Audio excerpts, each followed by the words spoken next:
Yo, what is up, guys? Welcome to the video. I hope everybody's day is going great. And yesterday, the Overwatch League was very fun to watch. We started out on the first set, Shanghai Dragons going up against New York Excelsior. Of course, New York destroyed them. We knew this was going to happen. We'll briefly talk about that set, but we're mainly going to focus on the other two. The second one was the LA Valiant taking on the Florida Mayhem. Florida Mayhem with the upset. They're looking really good. Logic's hell of a performance. We're going to get in depth on that set. Then, in the third and final set of the day, wow, LA Gladiators, Houston Outlaws, they went at it head-to-head all the way to Game 5, and the LA Gladiators looking very good, throwing some crazy strategies out, guys. We saw some stuff that, honestly, I'd never expect to see from any of the teams in the league. It honestly seemed like the Los Angeles Gladiators were trolling the Houston Outlaws on the 5th map to win it all. We're going to get into that. And also, we're going to mention Dallas Fuel briefly. I will avoid making it a long part of this video. I mean, I could talk about them all day. You guys know this. But KyKy made a tweet on Twitter. It's definitely worth mentioning. Give some insight from his point of view. I'll give my response on it. So if you guys are new here, please do consider dropping a subscription to the channel. I upload L videos every single day. You can get all your news, updates, recaps, predictions, power rankings, anything you want. Subscribe to the channel, like the video. Also, guys, as soon as Overwatch League ends, come check out my Twitch channel. We stream every night when the games end. We talk about them. We go in detailed. I analyze them. I also answer any questions you guys have. We had 300 people for a couple hours yesterday. I had a blast answering all your guys' questions, so come check it out. Link is down below. Okay, so as I did mention, there was a tweet coming out from KyKy, the coach of the Dallas Fuel. This is what he said on Twitter. Would not be surprised if majority of players start completely closing themselves off from social media. L players have tried to make themselves so publicly available only for fans to use it as an opportunity to on them. Hashtag blame KyKy, hashtag fire KyKy, hashtag KyKy die. That's the meta right now. So keep it at that. Okay, so there's two ways we can look at this.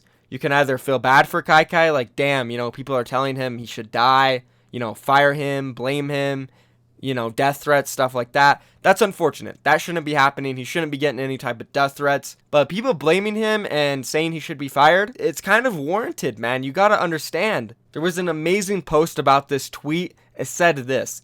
It's simple. Fans who spend their time and money on your team just want a little bit of transparency. Right now, EQO is starting over Shadowburn for Fusion. When the coaches are asked why, they said EQO's communication was valuable and that he is playing better than Shadowburn. That is all Dallas has to do. Give a short, clear answer as to why you are making a lineup decision you are making. Why is Timely starting over Coco? Why is AKM starting over Rascal? Why is it so difficult to give an explanation? This is a perfect response, and this is exactly why people are upset with you, KyKy. You simply cannot just completely ignore everything the fans are saying to you guys. You can't. You have to respond with an answer that gives us actual insight on the team. Not an answer where you deflect the blame and just try to defend yourself. It makes no sense. You need to hold yourself or somebody accountable for these decisions and what has been going on for the Fuel. That is what the fans want. And this tweet is the exact opposite and are only going to make it worse for yourself. Man up, own your mistakes, own whatever is going on, and fix it. There was also one more tweet coming out from KyKy yesterday. It said this. I've never preached anything other than avoid Reddit entirely, but at the end of the day, I can't lock them in a room and turn their internet off. It's amusing to me that people have assumed I have that kind of power as of late. So what I get out from this tweet, and what I think KyKy is saying here, is that I can tell my players to do something, but they're not going to listen. It's amusing to me, KyKy, that you don't have power over your players. If this was a Korean team and the coaches were telling them, guys, no Reddit, you go on Reddit, you get disciplined, you get in trouble. And I guarantee you those players would probably be scared to go on Reddit, and they won't. Now, of course, I get the other side of the ball where his players do have very strong opinions and they will do what they want. But the main reason why it's that bad is because KyKy never asserted his dominance. He never alphaed up on this team. He never made it clear to them that he is the boss. What he says goes. And that's what needs to happen. I mean, he's clearly never done any of that because these players are just going rampant. After every single match they lose, they freak out on Twitter and they start blaming themselves, breaking down mentally, beyond depressed, and they blame their teammates, they expose leaks on the team. Clearly, KyKy has never had a hold on this team, any of the players on the roster, and he still doesn't because still to this day, after their matches, they're freaking out all over social media. So KyKy, The reason it's like this is because you failed. It's that simple, dude. And sure, I guess this is what it is. I am on the train of blame KyKy because honestly, dude, you're at the forefront of all of this. You messed up and you need to own it, man up, fix the situation. I went through the same thing as a player. I screwed up. You need to start acting like a professional. Many players, many coaches throughout all of sports, esports go through these similar situations and you need to handle it properly. No deflecting, no excuses. It's that simple. Okay, that's it for me, guys. I'm not going to go on anymore. As I said, I could go on for days about this, but we're going to try to keep it shorter in this video. It's been about, 3-4 minutes? That's good enough for me. Let's move on to the games from yesterday. So Shanghai Dragons, New York Excelsior. We're going to talk about it briefly. I'll recap it a bit for you guys who didn't get to see it and want to know what happened. We started off on Hanamura. New York Excelsior, they had a really good defense. Shanghai Dragons were only able to build some percentage up on the first point, and they got held. New York Excelsior, of course, they came out, attacked, took it on the first try. Hanamura, easy win for New York Excelsior. Moving on to Nepal, you could tell that New York Excelsior is playing a very generic type of style when they're going up against Shanghai, taking it easy, playing one simple strategy, dive, try to kill everybody with Libero, Mano, Mako, and SBB. The Shanghai Dragons did manage to win a couple team fights on one point here. They built it up to about 70%, but then they lost it and got swept on the next round. 2-0 for New York Excelsior. We moved on to Hollywood, and this was actually kind of a close map. We saw a decent attack from the Shanghai Dragons. They almost capped second. They got it all the way to the very end. Then New York, I wouldn't say they struggled, but they did take their time to cap the second point. They won the map with under a minute left, so Shanghai did stop them a couple times. New York Excelsior, they took the easy 3-0. Then en route, it was pretty much very similar to Hollywood. Shanghai Dragons had a decent attack, but New York Excelsior's attack was blazing quick and they closed it out fast. We didn't really see anything new from New York Excelsior. It was just standard play, like I said. Libero flexed a lot. SBB sat on Tracer. They go 2-0 on the week. Next week, they take on Dallas Fuel and LA Valiant. Probably 2 easy wins for them. And they'll more than likely end up being the #1 seed for the Stage 2 playoffs, just like Stage 1. Moving on to the second set, we had the Los Angeles Valiant going up against the Florida Mayhem. This was a really fun set to watch. It was 3-1 in favor of Florida Mayhem, but it was extremely close. A lot of team fights went back and forth, and the kills were basically dead even. And something I want to point out right off the bat was Logic's amazing performance in this set. Logic's had the best series I've ever seen him play. His Tracer was so good. He outclassed Soon by far. Literally, pulse bomb after pulse bomb, pick after pick, one clip after one clip, just fight after fight he carried. Taking a look at the stats, he went 49-15. Plus 34. And looking at his teammates, the only other guy who was positive on his team was Tavik at plus 2. Now that's a ridiculous carry considering they won 3-1. It's actually mind-blowing looking at the stats thinking they won 3-1. Well done to Logix. Also guys, I wanted to say this. Logix did come on our stream yesterday. He talked about his team. He gave us some insight. It was pretty cool. He told us that Ryder really came in and he helped them so much. That's why we're seeing such a boost in performance. He said one of the biggest things that has helped them is Ryder immediately told them no more Genji. He said he analyzed their play, watched all of their games, and he came to the conclusion that Florida Mayhem sucks at Genji. So awesome insight from Logix, guys. We also saw Corey stop by from the Los Angeles Gladiators Academy team. He gave us a lot of insight from contenders teams. Really cool having pro players come in the stream and hang out as well, guys. You definitely want to check the stream out after the Overwatch League games. Now back onto this game. Something else to point out about the stats. Agilities on the side of the Los Angeles Valiant actually had an incredible set. His Genji was top tier. Overall going 42-16 plus 26 and 17-3 on the Genji, which was just on the first map, Hanamura. So now that we've got some good insight from the stats, let's begin talking about the maps. Hanamura was a pretty close one. Both teams looked pretty good on defense, but Florida Mayhem looked a little bit better on their attacks. They were able to cap with 2 minutes left, as the Valiant on their attack, they basically struggled. Agilities looked really good on the first point, but then he had to swap over to that Soldier 76, which is so crucial when it comes to attacking on Hanamura. They consistently tried to force their way up through top right. It just did not work out. They tried a couple other things, and Florida Mayhem just had the answer to it all on their defense. It was an absolute standout map for Logix. I mentioned earlier that this was one of the best sets he's ever played, and this was definitely one of the best maps he's ever played too. This in Nepal, the guy went off. I mentioned earlier too that Agilities had a great game. This map specifically, He went 17-3 on Genji. Yeah, that 17-3 was literally on this map alone. And the fact that he spent about 40% of his time on this map on Soldier makes it even more crazy that he went 17-3 on the Genji. And his team didn't even win. I think overall in this set, Agility's really proved himself and showed that if the Valiant do need a projectile player, he is the guy. Put him in and he'll perform. The next map was Nepal. It was extremely close. The first round was a 99-99, and something that surprised me, after Agility's amazing performance on the Genji and Hanamura, they decided to run Soldier this entire round. Personally, I think it would have been smarter for the Los Angeles Valiant to run Agilities on Genji, soon on the Tracer, and just have them combo together. Do hard dive. We know Fate and Envy, they get the job done every single time they play the game. So combo them with Agilities performing on Genji like he did on Hanamura, and soon, obviously, very strong Tracer player.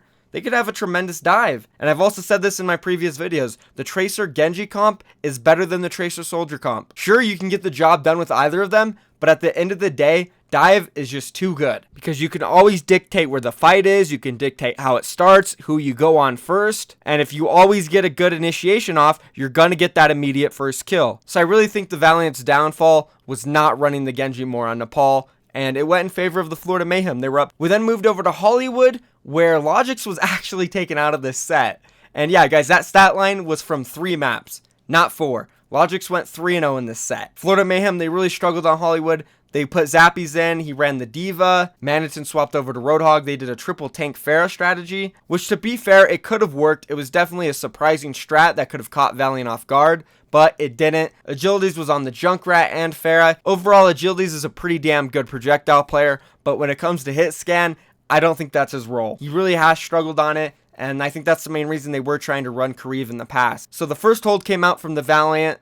Florida Mayhem, they kind of just ran at them with triple tank throughout the entire attack, and it never paid off for them. So it was 2-1, and now we were moving on to Route 66. I thought, alright, maybe the Valiant do have a chance. A reverse sweep is something that is possible. They've done it before.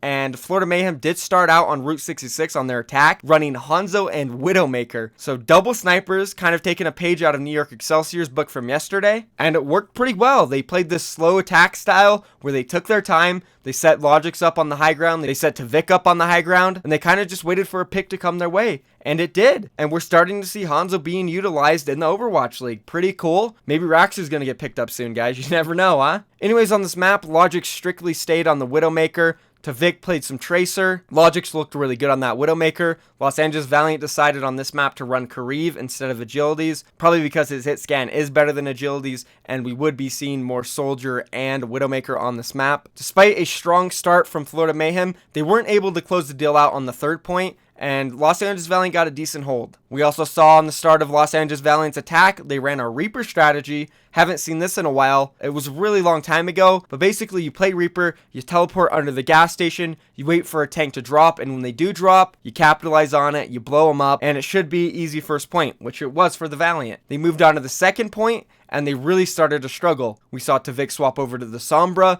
Logix play that Widowmaker, and everything kind of just went their way. So the Los Angeles Valiant had 5 minutes to cap the second point, and they didn't get it until there was 10 seconds left in the clock. So Florida Mayhem basically burned 5 minutes on that second point, which left the Los Angeles Valiant with a short amount of time to take third, and Florida Mayhem showed up, they were clutch, and overall it was really just an amazing performance from Logix. Of course his teammates do deserve credit, they were there, they did their jobs. Logic went above and beyond, and is the main reason why this set swung in favor of the Florida Mayhem. It was decided by 4 team fights and 2 overall kills. And the Florida Mayhem are honestly on a roll now. This is the 3rd match in a row where they've performed really well, the 2nd in a row that they've won, and now they're on a collision course going up against the Los Angeles Gladiators tomorrow, who are also on an insane winning streak. So I'm really hyped for that match. I think it's going to be a very close one, and there is a chance that Florida could pick it up. So now, speaking of Los Angeles Gladiators, let's just jump into that next set with the Houston Outlaws, Los Angeles Gladiators, and boy, was this a great set. Honestly, this is one of the funnest matches I've seen so far in the league. The Houston Outlaws have been in a slump as of recently, so we didn't know what to expect from them.